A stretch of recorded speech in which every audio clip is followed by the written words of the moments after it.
Hello all my art loving friends out there. I'm so glad you could join me today. Today we are going to be opening this Etchr Accordion Sketchbook because I want to make it my travel journal for the trip I'm currently on. I'm gone for about a month and I want to pretty much document every day. But the exciting part is we're going to try it first with these soft oil pastels, and Lightwish sells these over on Amazon and they sent me them. I showed them in my wish list haul and I am excited to try them out. One thing though that is kind of making me feel a little freaked out is that I know this has really nice watercolor paper in it, and to use oil pastels on it hurts my brain a little bit, but we're going to do it anyway because I think it will still be really nice.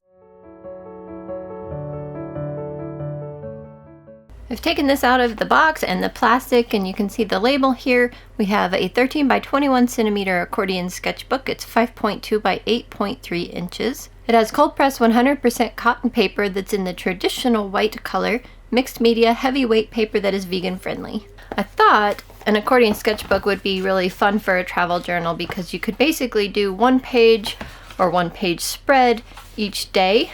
And I see that it says 30 pages on here, so I assume there's 15 flaps, which means for my trip I need to do one half page per day. Oh, I just flipped it now. Okay, so you can tell which way's the front and the back by where the band is, because the band goes on the back and there's a little bit of an Etchr signature engraved, embossed, whatever you want to say, on the back sides. As far as the oil pastels, it is the Kulox brand, but Lightwish, like I said, sells them on Amazon. It comes with a swatch sheet, which I'm not going to bother filling out because what you see is what you get usually on oil pastels. Look at how pretty they all are. They're so pretty. All right, let's fill out some of these sketchbook days. I'm going to use these until my next video release, and then I'm going to switch to the next product that I'm really excited to show you and use that in this accordion sketchbook, and then the next one, and so on. So we get to use these for a number of days here on this trip. So some people complain about accordion sketchbooks because they don't exactly lie flat. You see how it kind of flips one side up versus the other side when you're working on that. Sometimes you can flip the cover kind of in between the pages and make that sit flat. Yeah, see, it sits flat now. Sometimes if you just want to open up a couple of pages, then you can work flat. You can either weight this down or just hold it down with your arm if you're right-handed. So it can work to be flat. You just have to work at it or open up a couple of pages. So when I just naturally open this like I would, the cover goes together like that, which doesn't let these pages fall flat. So if you just offset them a little bit, then your pages can go flat, at least in the Etchr one, and I think that works in my Hanamule one as well. And as far as having 30 pages, they are including the paper that's attached to each cover. So you have to keep that in mind because that paper usually acts a little bit differently because of the glue behind it than the regular pages. So I counted the exact number of days I'm away from home, and if all goes well, it will be 25 days. So I decided to use these first 2 pages for basically an introduction or cover page to the entire trip. So I'm just sketching in some lettering so that I can make sure it fits well and that it is perfect. And I'm going to just say my trip to Arizona and California, and I looked up the Arizona flag for the colors for that, and then same with the California flag, and then obviously the state shape. That's not something I knew exactly. I knew the general shape of each state, but definitely wanted to get it a little more close to how it's supposed to be than it would straight out of my brain. And I'm using the flag colors with the pastels. And because these pastels had the square shape, I was excited to use the corners for more detail. But guess what? You can't. You just can't. These pastels are buttery soft, and the corners go away the moment you put it on the paper. So I was actually on day 4 of my trip already when I even started this whole project because I got behind, but that's okay. I was still super excited to get this in there. So I was supposed to use these oil pastels through day 5. But I knew for day 3 there was something really kind of more intricate that I wanted to put in this little watercolor journal, and I'm not going to be able to do that with these oil pastels. If these were hard oil pastels, I would have had a pretty good chance, but being so buttery, creamy, soft, not a chance in a G double hockey stick. So that wasn't going to work. So you'll see through day 2 here on this video, and I'll give you my thoughts on these pastels a little bit more at the end. Although you can see here, this was really funny. I knew for a fact I had rubbing alcohol in my trailer because I was putting a vinyl wrap on all my cabinets, and you have to use alcohol to clean them before putting the wrap on, obviously. So I knew I had alcohol in here. Well, I must have taken it I must have taken it out of my trailer for some reason. I don't know if maybe I thought it was a fire hazard or something weird like that, but I didn't have alcohol. So I really wanted to try and blend these pastels with more than just my finger.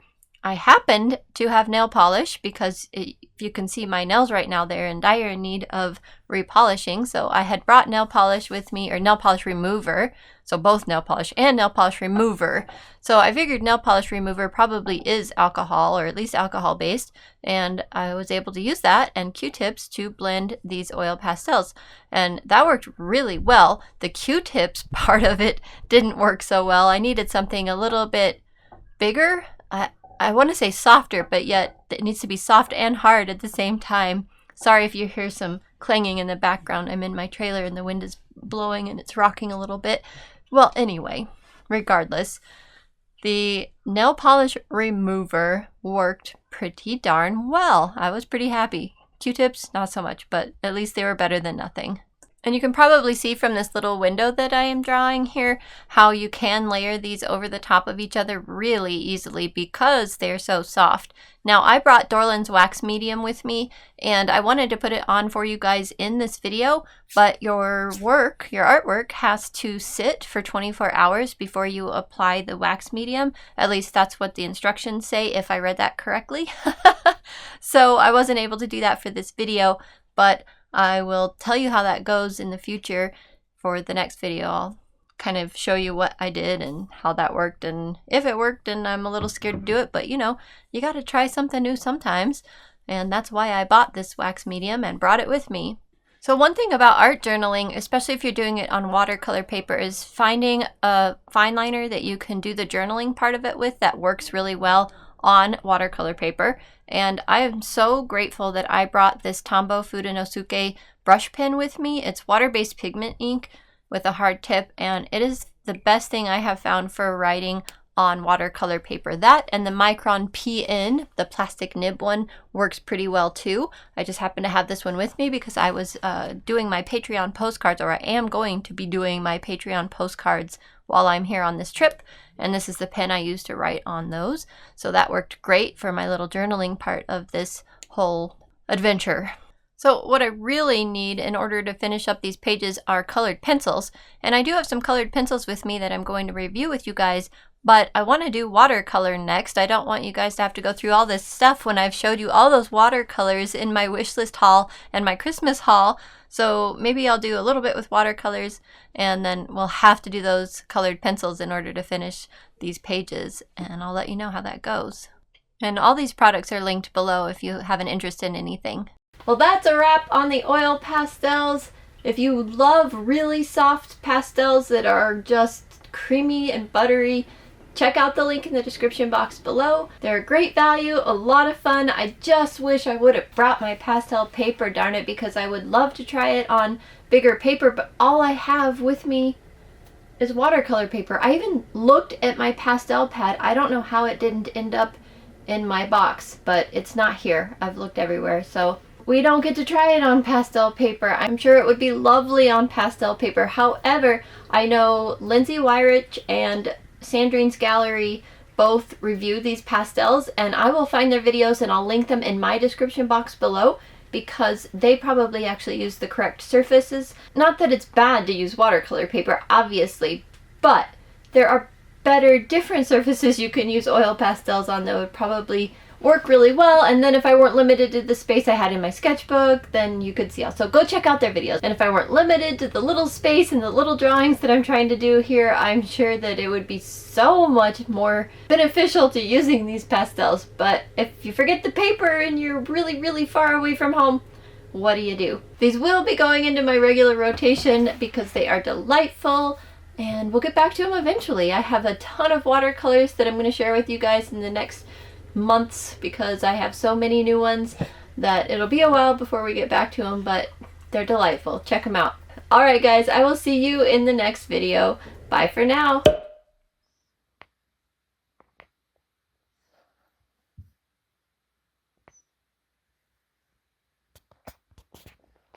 There's no one to play with her because I'm here, I think. Darn it.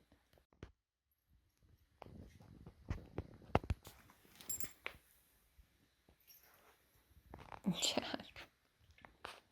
How rude.